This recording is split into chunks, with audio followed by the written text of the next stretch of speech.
కన్నెపిల్లగా వెలిసిన టెంపుల్ కన్యాకుమారి దేవి temple friends. ఇక్కడ అమ్మవారిని భగవతి అమ్మన్, కన్యాకుమారి దేవి, అపరాజితా దేవి, అలాగే పార్వతీదేవి అని వేరు ప్రాంతాల వాళ్ళు వేరు పేర్లతో అయితే అమ్మవారిని అయితే పిలుస్తూ ఉంటారు.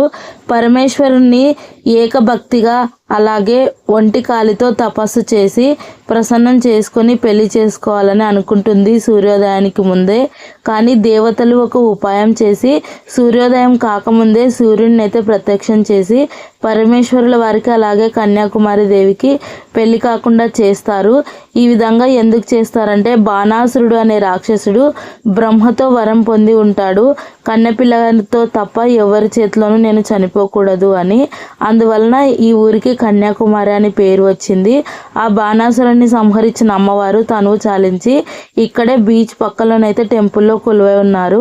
కన్యాకుమారి దేవిని వాసవి మాత అని కూడా పిలవచ్చు ఫ్రెండ్స్. ఇక్కడ అమ్మవారు అయితే వజ్రపు ముక్కు పుడకతో మనకైతే దర్శనమిస్తారు. రామాయణ మహాభారతంలోనూ ఈ టెంపుల్ గురించి చెప్పబడి ఉంది. అలాగే ఈ టెంపుల్ని పరశురాముడు ప్రతిష్ఠించారని చెప్తారు ఫ్రెండ్స్, పురాణ గాథలను అనుసరించి.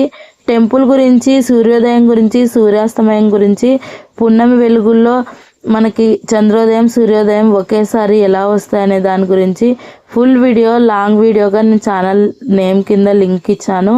ఒకసారి ఛానల్లోకి వెళ్ళి ఫుల్ వీడియో చూసి కామెంట్ చేయండి ఫ్రెండ్స్.